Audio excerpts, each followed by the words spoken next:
So welcome everybody to our latest New South Wales Public Library collaboration for online author events. And it's great to know that there are library members from across the state joining us this evening. So sit back and relax, perhaps with an appropriate libation. And if you have a question for our author this evening, add it to the Q&A box at the bottom of your screen, and we will get to audience questions through the evening. So I acknowledge the traditional custodians of the land which each of us are on. I'm on Guringai country, a land of the Garigal people, and I pay my respects to Aboriginal elders past, present and emerging, and extend the respect to other First Nations people. I celebrate the diversity of Aboriginal cultures and languages across Australia. So my name is Eric Dodson. I'm Information Librarian at Lane Cove Library, and it's my pleasure to introduce Matt Murphy. So Matt confesses in his bio, which he couldn't believe he had to write himself, that he failed English and couldn't see the point of history. He has 33 years experience as a firefighter in the inner Sydney and is a part-time teacher and also historian. So his previous book, Weight of Evidence, was about the longest ever civil court case in New South Wales. So tonight we celebrate his novel Rum, the distilled history of colonial Australia, which you can see in my background, or got a copy here which might not show up on the screen share. So welcome, Matt. Welcome, Eric. Hi, Eric, how are we? Yeah, good to see you. Is this the first type of online event? Oh wow, yeah. If this far in and we're just, No, it's it's definitely it's the first for me, yep. Yeah, I've had a few bits and pieces to do, but this is my first major one. So I suppose to kick off, just to ask what drew you to the subject of rum and its effect on Australian history? Well, you mentioned Weight of Evidence. I wrote a book earlier, and when I finished writing it, which I sort of wrote that by accident. That was a history essay at uni that got out of hand. I never knew I was writing a book until I'd finished, is what I tell people. And that's not a lie. That's the truth, yeah. But I enjoy the whole process, and coupled with that was just my friends and family saying, "So what are you going to write about now?" And I never thought of doing a second book. I never considered that possibility. But I read a lot of Australian history. As I tell people, people usually are cuddled up in bed with the latest thriller, whereas I cuddle up in bed with Governor Bligh's manuscripts, or Philip's letters and Macquarie's journals, stuff like that. And just the word rum is ever present. Rum is everything. You Google it, and the rum is just all throughout history. And so I thought, rather than writing about Bligh or MacArthur or Macquarie, Philip, I write about rum and its role it played in its in getting in the way, really, of people governing. Yeah. Yeah, definitely comes in all the facets, and and I mean, even through reading your book, it comes through like the other history that it's connected to as well, through like the rest of the British Empire, I suppose, and the sailing across and joining us up. So although it's mentioned obviously in some of the most famous incidents in Australian history, like the Rum Rebellion and the Rum Corps, which are definitely core topics in your book, do you think people will be surprised at the reality of the spirit as not only an intoxicant but as a currency and a trade medium in the book? Well, yeah, that's, I mean, when I was writing it, everyone kept saying, Rum Corps, as you said, and the Rum Rebellion. But people also said, a lot of people say, rum as a currency, and it's true, rum as a currency. A lot of more pedantic historians don't like to consider rum as a currency. It's a means of barter. But you've only got to look at the way it was used and the way they talk about rum. People actually said, I bought it for X amount of rum. I sold this for X amount of rum. That's not barter. You can't buy something. That's not bartering if you're actually buying or paying for something in rum. It's very specific. Rum. I mean, people try to sell their wives for rum. I mean, they weren't allowed to, but everything was rum was, and you understand, rum was a tradable commodity because we didn't have a currency. When the first fleet came out here, it was decided it's a penal colony. Let's not have currency. Let's not have that distraction.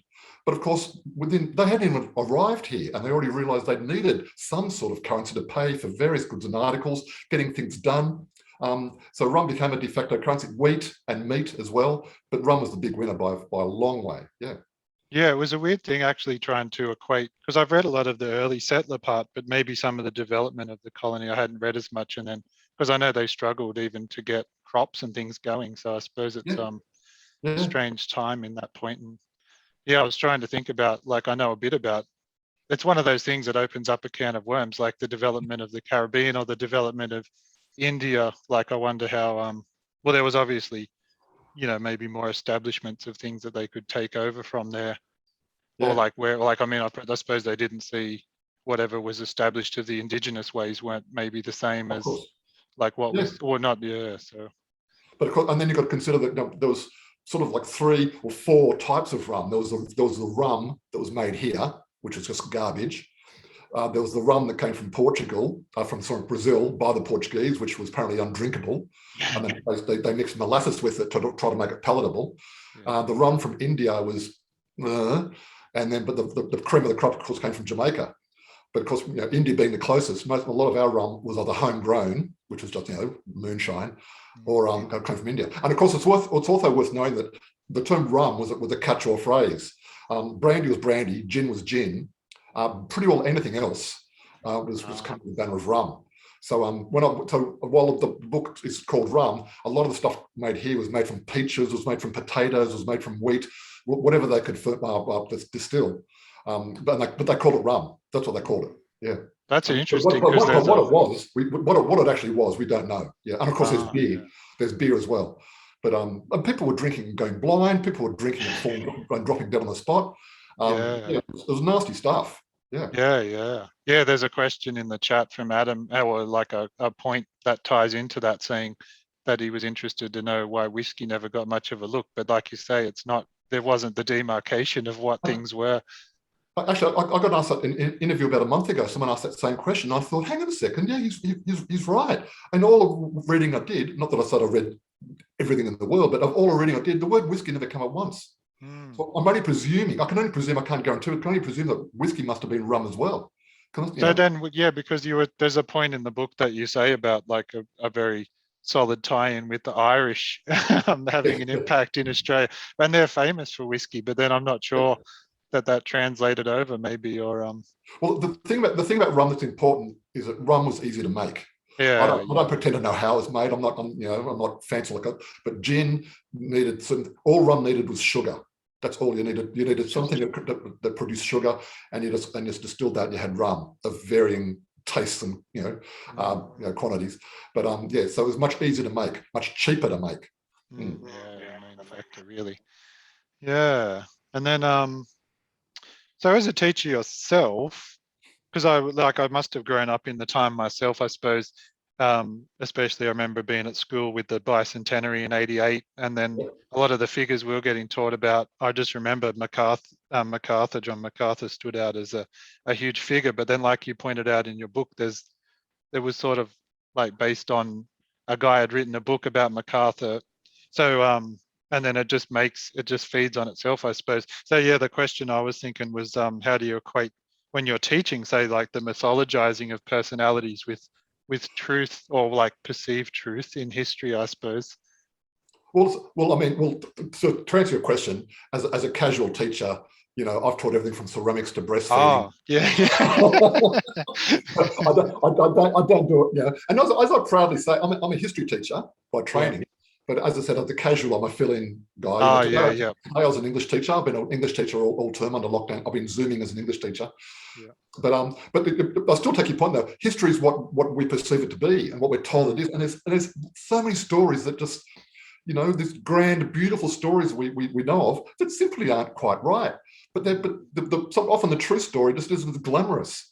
People prefer the glamorous story or the more convenient story. And John MacArthur, if you look into it, and I've always known this. John MacArthur was, I don't know, I don't want to be rude to all these people. He was not a nice man, and he certainly wasn't the hero of the wool industry. Far from it. The only thing he did do was he shot his senior in a duel in the shoulder. Because of that, he went over to England, court-martialed and sent to England, and he was there at the right time, the right place, because the real wool producers here made some bales of wool to send over to England to say, look how fantastic this wool is we're making in Australia. And then MacArthur said, "Oh, yeah, I've got some sheep too. Yeah, I do that as well." But he was in the right place at the right time. He came back to Australia with a 5,000-acre grant Yeah. at Camden. Yeah, it But was even more but about even but even then, he wasn't big in the wool industry. The wool industry only grew after he died, through his kids. But even then, the sealing industry was much bigger. When he died, there was still more sheep in Tasmania than in New South Wales when he died. He was far from the figurehead we know of. Yeah. Yeah, that's interesting. You mentioned the sealing too, because I'm into all kinds of history, and I suppose I focus on modern. But yeah, like in the history of exploration, really, like sealers and whalers were often. Sometimes there'll be flat out stories of explorers running into trouble, and then they get miraculously saved, and it's like sealers and whalers. It's like That's right. he's discovering a place, but there's a guy there already, doing the commerce of the world. Yeah, and then somebody in the chat asked the question, was sugar so easily available? But obviously that was the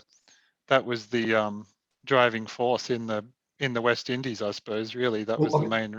So sugar was. Sugar was just sugar. Europe fell in love with sugar, and they didn't realize until it started to ferment on the ground in Jamaica that when it's fermented, it turns into wacky juice. And they found another use for sugar, but sugar just was a golden substance and cheaply made. So all the slaves, they enslaved people, they took them to the West Indies to make sugar, to grow sugar plantations. But initially, rum was just a byproduct of that, but it soon took over to be the main reason to grow sugar. Yeah. Did that tie in? I sort of didn't remember that in the book, because now we sort of know. I think there's some more in Queensland, but I suppose Queensland wasn't as settled, so of course it wasn't like that. They bought sugar, they didn't kick it off here, and also I suppose it would be impinging on other people's markets in a way too.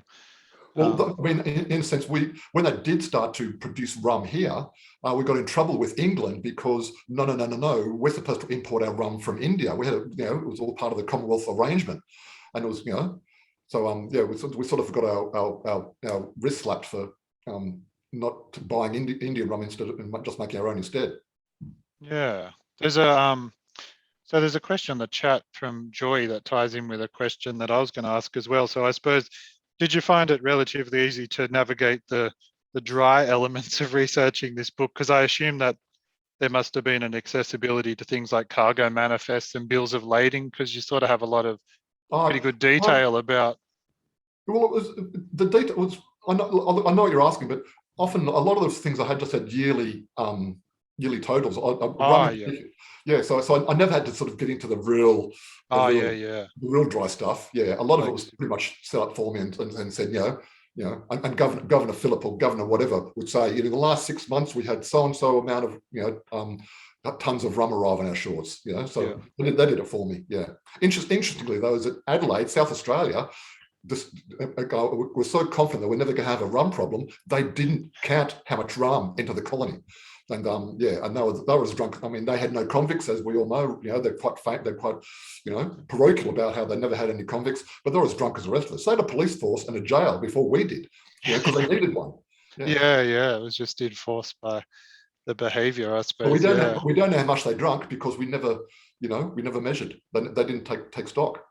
Whereas what I did in my book, and I've sort of got the maths, got the slide rule out, and Governor Macquarie said we had X amount of, not litres, what they call it, gallons, X amount of gallons of rum arrived in the last 6 months. I'd look at that, look at the population, and say, well, X amount of gallons plus X amount of people, therefore everyone's drinking X amount. Well, that's what I was just thinking about. But then that's that thing, like you sort of say in the book too, it's sort of hard to equate, because some of these things, people are thinking a brand name rum that they look on the shelf, but like you're talking about some stuff's like 80, who knows what percentage, you can probably just start a fire with it or whatever you want. Well, again, I'm not a scientist, but a lot of the rum crop in particular, they wanted the rum to explode. So underproof means it won't catch fire. Overproof means it will catch fire. And I think I said, don't quite, it's in the book, I can't remember, it's like 50-60% is overproof when it will catch fire. But at about 85%, it'll explode.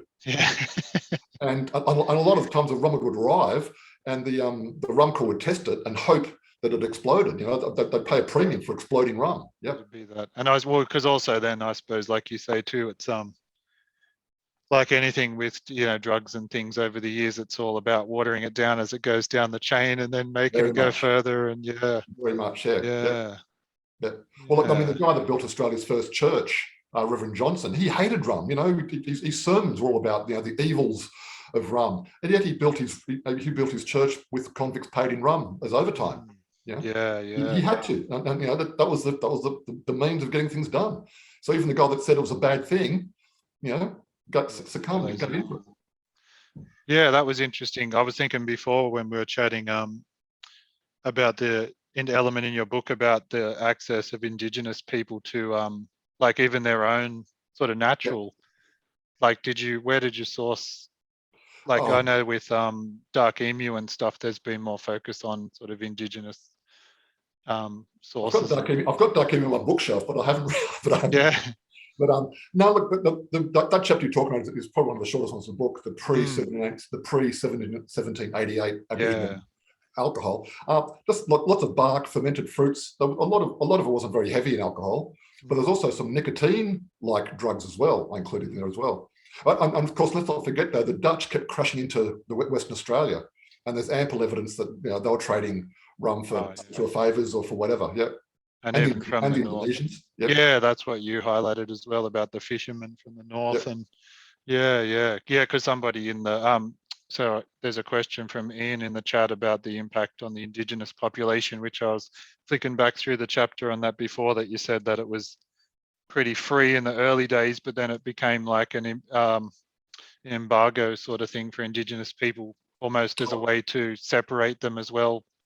Like that was an interesting point in the book that I just revisited, the line where you said about like in pubs, if Indigenous people were excluded, there would often be sources of work in the pubs because that's where you would pick up labourers and things. So it was just another way to sort of exclude a section of, well, not just even in the earlier days when there was the divide between the convicts and the settlers and the Indigenous and the white people and. I mean, that chapter, I said there's two Aboriginal chapters. There's one about pre-1788, but a much larger one about post-1788.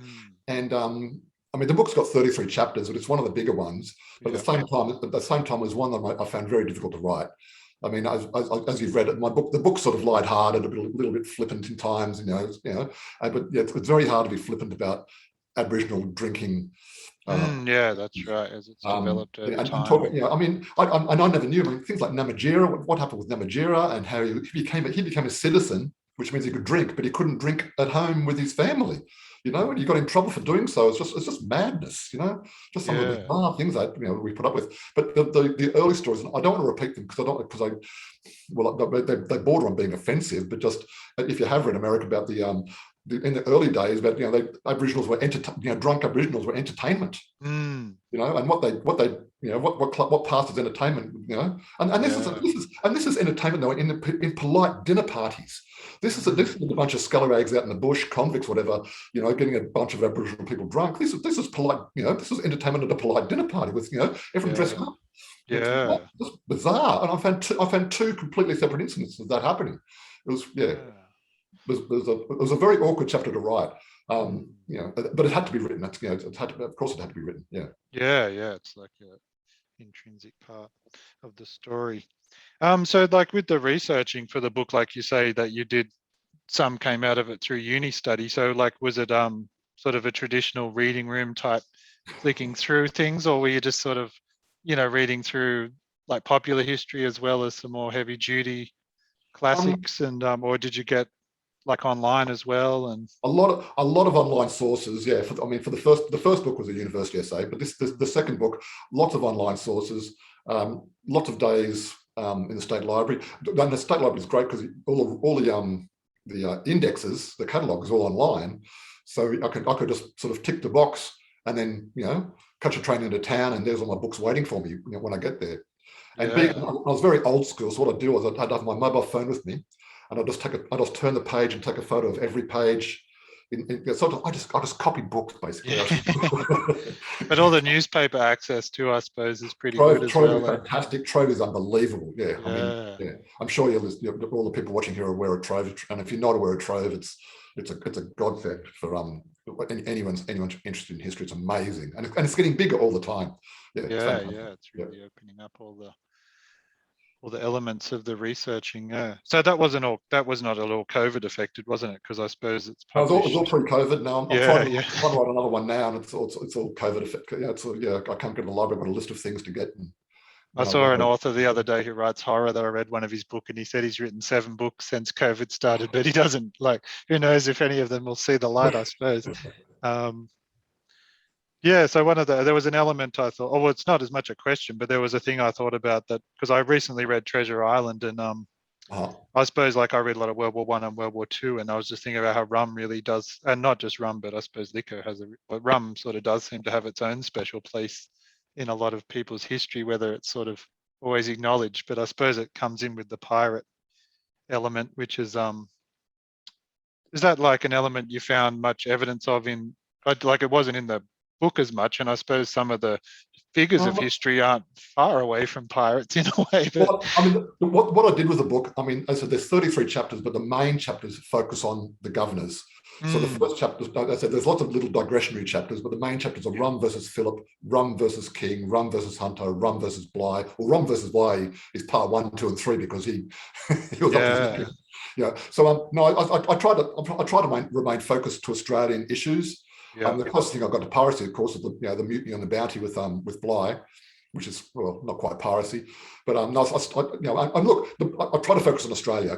I said rum is an international currency, an international thing, but now the book's 360 pages, and I might say my publisher said it's too long by 10 pages. I wanted to be a little bit shorter than what it was to finish their world. Yeah, there's a point that someone made on the chat too. I suppose Janine has said about so much drinking and sailors, like, how did things get done? So I suppose that's like a bit of a between the lines thing in the book as well, where there's, obviously a lot, like, there's bits where you highlight about workers being paid in rum, or that people actually sort of saying that the convicts wouldn't do a day's work without it, sort of thing. But then it's hard to equate. The weird thing about that is, though, Eric, is, I mean, you and I know what addiction means or alcoholism means, but I don't think those words existed back then. I mean, people needed, and that's the word, needed their rum to get through the day. I can't start my day without my shot of rum in the morning. I found that quite a few times, both from convicts and from the corps, the army, the rum corps, and the sailors on the first fleet, the Marines on the first fleet. They said, if we haven't got rum, we can't work. We can't work without our rum ration. We're weak. We're depleted. And even ships' captains will say, where's the rum for my men? They're weak. We need some rum to fortify them. So people needed it, and that's the word. You and I, like a tipple, they needed it. And we're talking to people who had who had like 20, 30 shots of rum a day. It's like actually put away. And also, if we're looking at an unregulated product as well, where you're not sure like what it actually is. Of course, yeah. And of course, it got watered down, but I mean, there's another anecdote in the book about how, I said, the sailors, the naval tradition of drinking rum started because these ships went on long voyages. Obviously, they needed something to drink. The water would quickly go off. You can't drink salt water, of course. The water they take with them would quickly go off. So what are they going to replace the water with? They could replace it with beer, because beer would not go off like water does. But then the army, the Navy officers realized rum doesn't go off as quick as beer does. Actually, rum gets better the more it ferments, the more it distills. And so rum, the history of rum and the Navy only became something to, because they needed something to drink. But of course, they soon realized that people are getting drunk. They started to cut the rum ration back. But also until like 1850 something, they decided that sailors under the age of 14 aren't allowed to have their 16 shots of rum a day. But it took till 1853 to work that out. And it was until 1970, I think it's in the book, I think it's 1970, 1971, that the Royal Navy stopped issuing rum rations. That's crazy. Although I've since been told by someone that New Zealand Navy still has rum rations. It's still. It's pretty heavy duty. I suppose it's hard to break those traditions and things. There's a question from Ken on the chat too about he says, can you tell us about the Rum Hospital, which I remember you had the book. Yep. There was a good bit of talk about the Well, there's a attempted, chapter of the Rum Hospital, yeah. yeah, attempted sort of building of well, Well, that's still really there. like Well, parts of that's it's still like there. the funding, yeah, like sort of using rum as a funding to drive the building of it. Well, yeah. So I mean, Macquarie arrived. The rum rebellion had happened, which broke the back of the rum corps. Bligh did his job. Bligh was sent out here to break the back of the rum corps. He did that, but it cost him his job. So when Macquarie arrived, he had a clean slate, and he said, "We're going to clean it. We're going to clean the place up. We're going to get rid of all the pubs." He reduced the number of pubs from 70 to 20, I think it was, in Sydney, and similar numbers at Parramatta and elsewhere. But then 3 businessmen come up and said, "Look, how about it? We'll give you a deal. We'll build you the best hospital you're ever going to see, as long as we can contrive a monopoly on rum for, I think it's 2 years." And so we own all the monopoly on rum for 2 years. And Macquarie thought that was a great idea. But in the fine print, and it was in the fine print, but I don't think even Macquarie knew the impetus of what was in the fine print, was that any rum that's already been organised, or any rum that's already on its way here, is excluded from this deal, right? It still comes. So in that 2 years, more rum came than these guys ever possibly imagined. Yeah. So the Rum Hospital, as it got called, and the Rum Hospital is a big building which is now gone and replaced by the Sydney Hospital, but the 2 side buildings are still in existence. One is the Mint, the old Mint, and the other one is now New South Wales Parliament House. Okay, they're the 2 side buildings, and I mean, the Parliament House is now completely modified, of course, but the Mint is sort of still there. But it was incredibly shoddily built. I mean, it was so badly built, and these people had no idea. They didn't even put toilets in it. They built a huge hospital without putting toilets in it. They try to cut corners by cutting the number of steps, just to cut costs. Cutting the number of windows, anything to cut costs. And when it was handed over to the government, Macquarie gave it to government to Greenway, the architect, to say, look it over for me. And Greenway just rubbished it and said the whole thing's going to fall down any minute now. We need to prop it all up. Yeah. So, I mean, Macquarie got his hospital, but it wasn't quite what he wanted. Yeah. Yeah, that made me think earlier, and I think I mentioned before we came online as well about so did you, being a fireman around the city, does that give you inspiration as well, sort of seeing the history around us, I suppose? Like I was thinking of the fact, like Matthew Flinder's cat outside the state park, and Bryce Courtney saying he was always like, what is that cat? And then he's like inspired to write. And I thought, I suppose if you've been around the city as a fireman for a lot of years, you probably see these buildings all the time, and it gives you... Well, look, as a fireman, yeah, sure, but more so, I'm a Sydney file. I love walking around Sydney, looking at Matthew Flinder's cat, things like that. And there's so many little nooks and crannies that I drag my partner to all the time. As I said, a good historian needs a good pair of boots. And I'm a big fan of that. You've got to be there. You've got to go there. You can't just read about these things. And so anytime there's a museum opening, I drag her along. Yeah, I've been meaning to go to the Museum of Sydney. I should, and the Jewish Museum. I'll have to put them on my list when we can actually get out there again. Well, Australian museums have just recently reopened and stuff. They've had a big renovation, apparently. Yeah. There's a question on the chat too about the intersection of rum and women in the colonies, which I suppose it's not necessarily particularly divided out, because it sort of seems like everybody... The women were just as drunk as the men. There was no division. The women were just as drunk. It's a good point though, because I mean, as I said, there's 33 chapters of the book. There's no women's chapter in the book. I concede that. But then again, on one hand you could say, there should be, but on the other hand, they were just as drunk as everyone else. There was no demarcation as far as rum was concerned. I mean, again, I'll relate to the South Australian chapter. They brought women in so the men would, have women around them and not spend money on booze. But the women certainly became just as drunk as the men were, and louder. I found a great quote from the Deputy Governor of Tasmania, of South Australia, saying that the women you brought over here, they're supposed to be civilising the men. They're actually worse than the men that are already here. Yeah, I suppose there's like some parts there was like stories where it was a civilizing element, and other parts where it's like That's sort what of it's made civilized fed on moment. itself. There's a question actually from Brian and Lynn that says sort of like that, was it an acceptable drink in polite society? Um, That's but that's a, that's a good point as well. I think the short answer is yes, but not to. I mean, obviously, getting drunk was not acceptable. But people just did what they did in the privacy of their own homes. I found a lot of reports about people, shall we call them well-to-do people, who would buy from the back of the pub, literally, from the back door, and take it because they didn't want to be seen at the front of the hotel with all the the regulars. So a lot of people bought rum to take home, making sure they weren't seen. Yeah. Yeah, that's like so was there somebody so who was probably like your favorite figure that you like, did you go with the core figures of like the governors, or was there someone more obscure that was like a I think my favorite character is Governor Bligh. I think I'm not saying I love the guy, but he's seriously misunderstood. His people skills were appalling. Let's not deny that. But the task he was set out, I mean, that's not, there was a rum rebellion, but there was also a mutiny in the Bounty.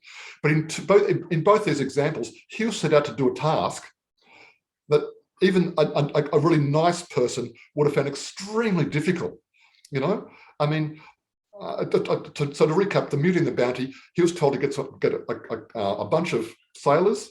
They got to go to Tahiti, where the woman had sex on the beach with you for a piece of for a rusty nail, literally, right? And that rumor, that story was well known in England. So he had no trouble putting a navy together. Some of them traveled for free just to get their hands on the Tahitian women.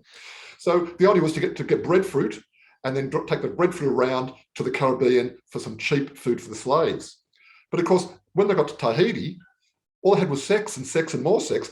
They didn't want to leave. And of course, when they did leave, that's when the mutiny happened, because they just went back to Tahiti again. And so did Bligh handle it very well? Probably not. But who could have handled it better? Yeah. He was exonerated by when he got back to London. He said that he did nothing wrong. They were captured by the beautiful Tahitian women. And of course, so he came back to Australia 10 years later as governor, and he was told to break the back of the rum corps, and he did, but it cost him his career. And he said both times, and we've had some great quotes of his, awful swearing, cursing, but he was both times just sent out to do tasks that even the nicest person probably wouldn't have been able to get away with. Yeah, that's what I thought about, because you have and the other thing, of course, is that there's since been 5 mutiny on the Bounty movies, of which he's the real bad guy. And our perception of Bligh is, and just like our perception of McCarthy said before, it's this built-up perception that's possibly not true. In 5 movies, he's the bad guy in every one. Yeah, I watched one of them recently. Yeah, and it was one of the more modern ones, but he's the one with Anthony Hopkins. That might even actually be particularly bad portrait of him. That one. Yeah. So that's and also because you have a few chapters about the interregnum periods, I suppose, when there wasn't technically anyone in charge, and that was the little line that I thought of about, like, it's really about governing the ungovernable. Even when there was someone in charge, it was it also goes to demonstrate how, especially, I mean, the second interregnum was when Bligh, after the Rum Rebellion, and it took a little while for Macquarie to get here. That's sort of different, because that was a situation. But when Philip left, they knew Philip was leaving. They took 3 years to send someone out here. They knew when he was going back. He'd arrived. He'd done everything. And by the time he got back to England, they still hadn't had a meeting as to who was going to replace him. I mean, it sort of just goes to show, I think, how little they cared. It was a convict dumping ground. They don't care what goes on over there, So it was 3 years without a governor. So it was just the head of the military running the show, and all he did was appease his officers that took over the monopoly of rum and became known as the Rum Corps. And 10 years later, of course, they said Bligh was sent out there to just take all the land back off them.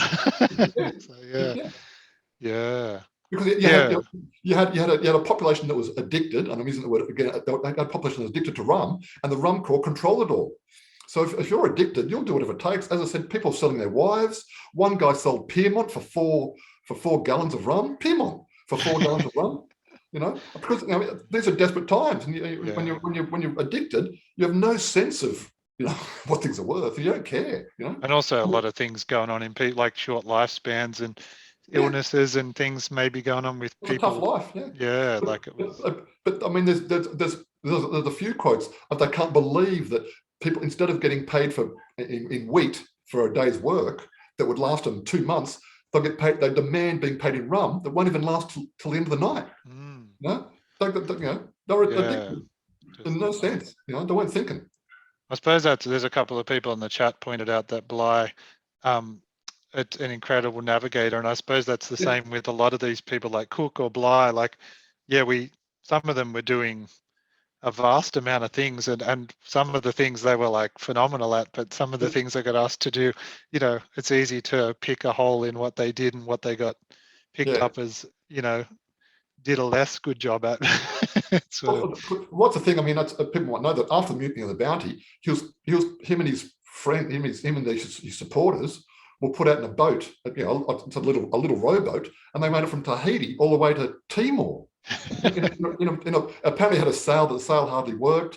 There was twice as many people in the boat that there should have been, you know. And not only did they get there, he charted and navigated all the way and produced maps of the journey in a rowboat, you know. Yeah, he didn't give up. He was a navigator, you know, through and through and through, you know. So there was a question on the chat too from Gabriel about the prevalence of rum on the Goldfields, which I know you had a bit on in there, and I suppose that just made me think too. I suppose that ties in with another sort of chapter in Australian, you know, race relations with the Chinese at the time, and I suppose in some of the other like rum is more prevalent here, but in some of the other colonial histories, there's other substances that come in, but rum was in the Goldfields. I mean, yeah, rum was sort of on its decline, and then gold was discovered and had another 10-year boom. Boom on it. Yeah, like bringing it along. Yeah, somebody mentioned also in the chat about like Janine put in a comment about, you know, I suppose this is one of those things of modern times, like looking back, like fetal alcohol syndrome, which was not something anyone probably knew anything about, but who knows how that affected the early generations, like struggling under the weight of all this other things happening. Yeah. Sure. Yeah. No, I never touched that. Yeah, well, I suppose it's hard to even document all that stuff. No. Yeah. So I suppose, there's a point someone said about who's ultimately responsible for the rampant consumption, but I suppose it's just people, the lives they were living and the time. And well, I mean, I write in the second chapter how when modern Australia, 1788, was founded, rum was on the way out. Rum had peaked in England about 15, 20, 30 years before. It was sort of on decline. People mainly because it was being taxed out, you know, sugar was being heavily taxed, and beer was replacing it. But there was two kinds of people who were still heavily into rum, and that was the Navy and the working class. And who founded modern Australia? The Navy and the working class. Yeah. And so, yeah, so the rum tradition just followed them over here. So I think it's a big part of the fact that, you know, the kind of people that came out here were rum drinkers. They were drinkers, and so we're using rum as a very generic term, but these were heavy drinking people. Yeah. There was somebody asked as well a question about the, you know, bottles and barrels and measurement, but I know that's a thing you point out in the book that was pretty loose. Like there's terms we know about, like a dram or a I was trying to think of the other terms. There's a lot of terms. There's gills, and but yeah, a tiers there's actually a large footnote in one of the chapters about all the measurements. You know, because a barrel, you and I know a barrel as being a barrel, you know, but a barrel was actually a specific term of measurement as well. There's a measurement called a barrel. But then there was also another barrel called a tiers, and that was big. That was a barrel, but it was a bigger barrel than a barrel. And then there was pipes, which are big, long, skinny barrels. There was all these strange measurements, and I looked them all up because, you know, people would send out 20 pipes of rum, and I think, what the hell's a pipe? You know, I'd have to find out what a pipe is. You know, and there's 20 pipes made a barrel, and 2 barrels made of this, and Yeah, and sometimes, well, that's what I mean. Some of the bits where you said about how much is transported, because we don't always, you know, someone thinks a barrel, they might think a wine barrel, but it could even be like a cask size. So then, you know, like even when you go down to the Maritime Museum and get on some of those ships, and I'm like over 6 foot. So you get in those ships and you're like, how did this happen? And then they'll go, oh, you know, we had 3,000 casks in here and whatever else, and sheep and pigs. And you just think this is insanity how they managed to pack it all in. There's a story. It's in the. I can't remember the name of the ship, but it took 3 days just to unload the rum from it. 3 days just to unload the rum. And it said, I've got a lot of measurements. They recorded how much rum was taken on this ship, how much rum was taken on that ship. But this ship, they don't even know. And the storage cellar on land in the harbour that they had set up, it wasn't even big enough to hold it all. Like, it took 3 days to actually unload the rum. How ridiculous is that? Yeah. The other thing is that all the merchant seamen that came out to Australia, they knew what commodity we wanted here. There's only one commodity. And so, yes, they'd have some clothes, they'd have some tools, they'd have meat, they'd have flour, but they would make sure that unless you buy our rum, everything else isn't for sale. They had a monopoly on it. Yeah. So the price has been paid was extraordinary. Then, of course, the rum corps would buy it and up it by, sometimes they said 20 times the price of what they were buying it for, they were selling it for. And of course, and then they're selling it to someone else who dilute it and give it to someone else, and it came back to, there's not really any control of the inflation of it or the deflation. Yeah. Somebody asked on the chat where your cover picture came from. Was that like something you found in your research? Or no, it's a publisher's job. Look, I don't know if you got the book there, Eric, but I did find some fantastic photos of, that's the photo on the cover. Oh, yeah. But if you've got the book there, I can got it here. But there's some photos inside of what's it called? Stages? The 5 stages of inebriation. It's got a guy. You can see one. No, it's not coming up. It's not coming up. There it goes. There it goes. That's about stage 2 or 3. Yeah. It's a series of photos taken by the Temperance Society to show, sort of here's a man looking normal. Here's a man that's stage 2. Here's a stage, and stage 5 is in a wheelbarrow being taken away by the police. Yeah, but I suppose that's just as important to point out. I suppose that you do go into, that there was large elements of society that were temperance societies and anti, the ills of, because there still would have been a strong religious element to the society. And very much. There's a chapter on temperance. Temperance and prohibition. And of course, you must admit, Canberra was built. We had a very small period of prohibition in Australia, and Canberra was built during that period of prohibition, which is why if you go to Canberra now, you can't go to a pub. There's still no pubs in Canberra.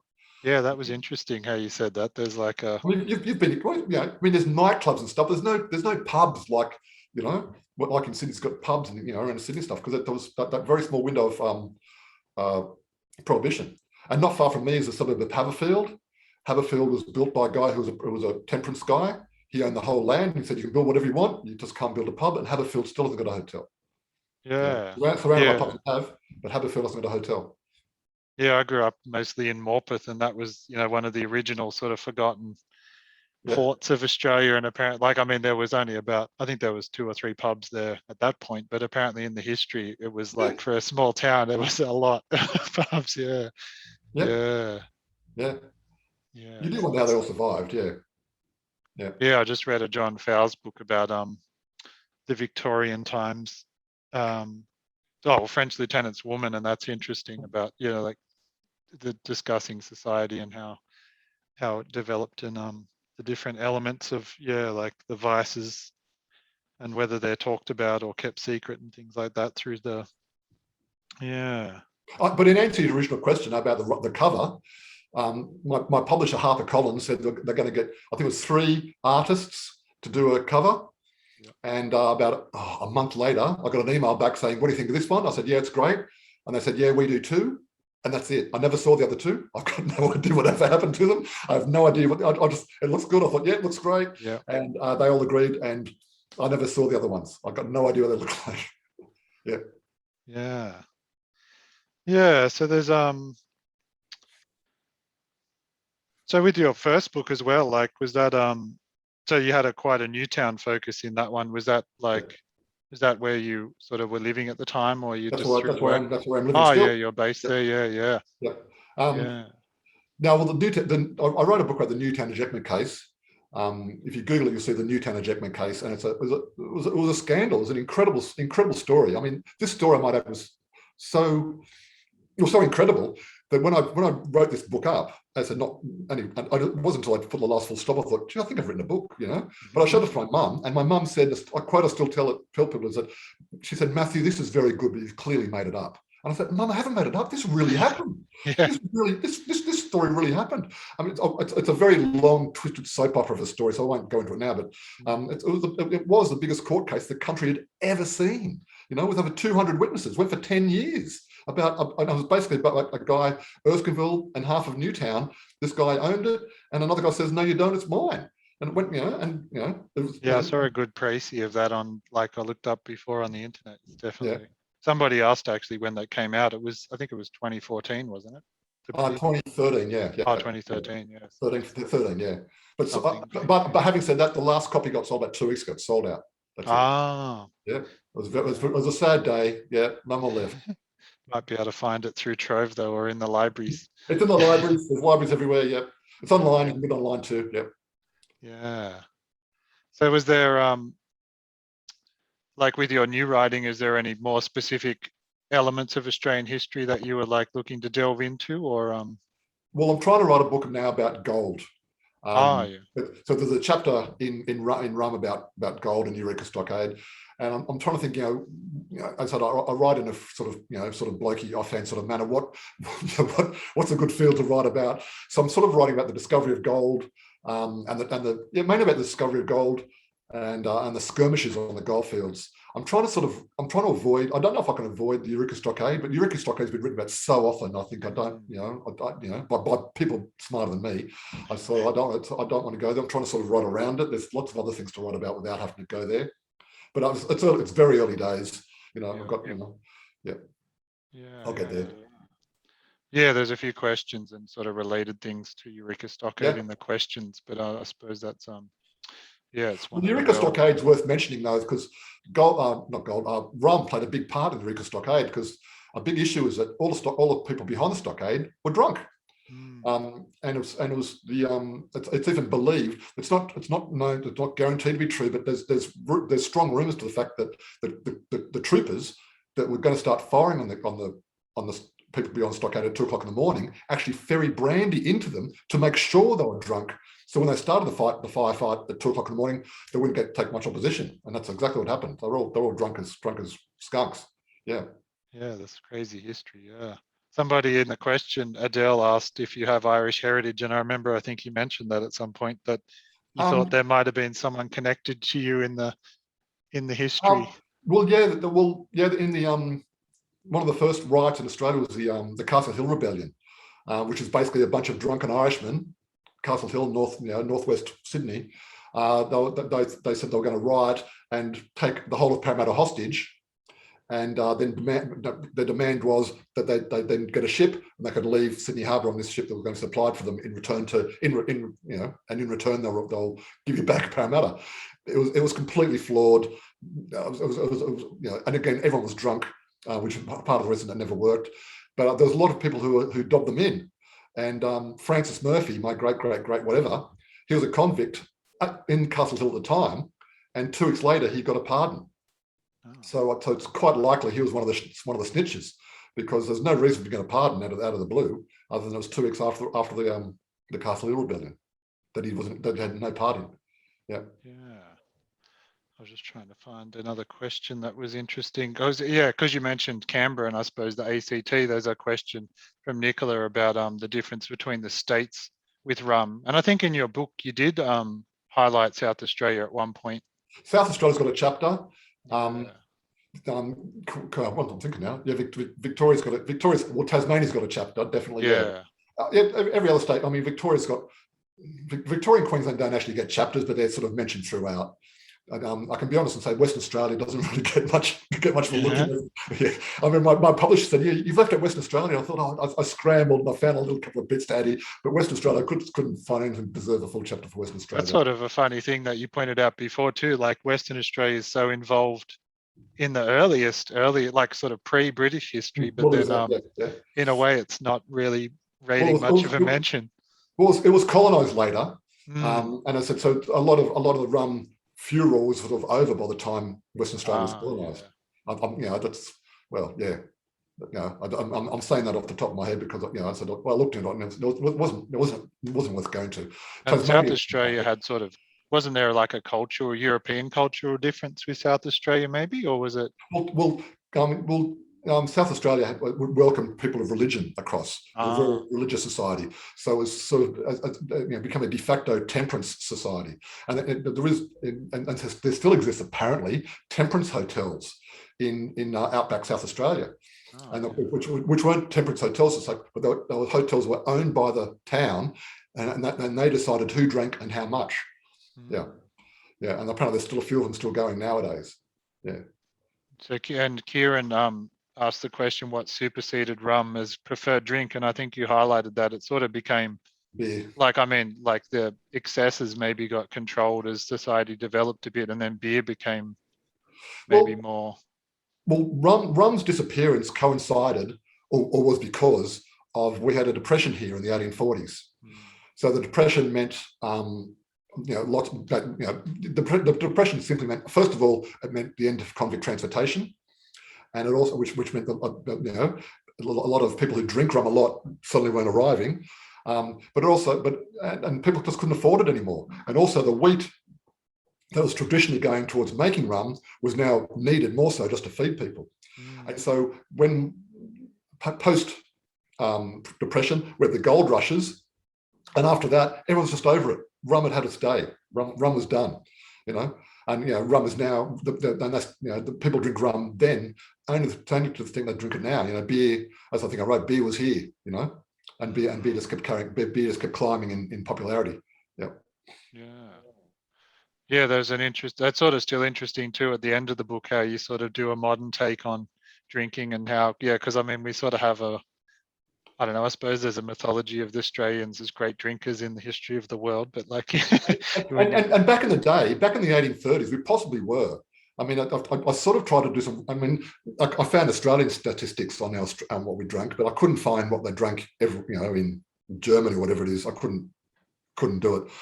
But we were drinking a hell of a lot. I think it got up to 31 nips per person per day, and that's man, woman, and child.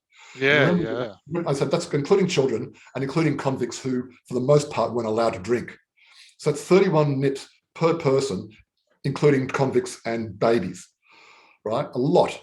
But I brought it into the modern era, and there are very readily available statistics about how much we drink now compared to overseas, and we don't drink as much as we think we do. Especially when it comes to the Eastern Europeans and vodka. Geez. Eastern Europeans and vodka is a serious problem, and it's an acknowledged problem, And when it comes to beer, the Czechs and the Germans just do laps around us, absolutely, thrash us. Yeah, it's interesting how it's like. Well, I suppose it's just the different, like microcosm sort of thing plays out differently here with less, less people, but almost the extremes. And the last few pages are about the downside of our drinking culture. We had to have the lockout laws. We've got binge drinking. I don't know. You go to Paris, you can order a beer from McDonald's in Paris from a spotty teenage kid. I couldn't imagine that happening here. Because in general, Parisians are trusted to do the right thing with alcohol. Where we can't be trusted. Sometimes. I'm not saying you and all the people here can't be, as a population, generally, you can't be trusted. My brother-in-law was telling me that and I looked it up and he's right, the Oktoberfest in Munich, all these huge marquees set up, but the Australians and the Kiwis, they get their own marquee just so they don't get drunk and throw up on everyone else because they can't handle it.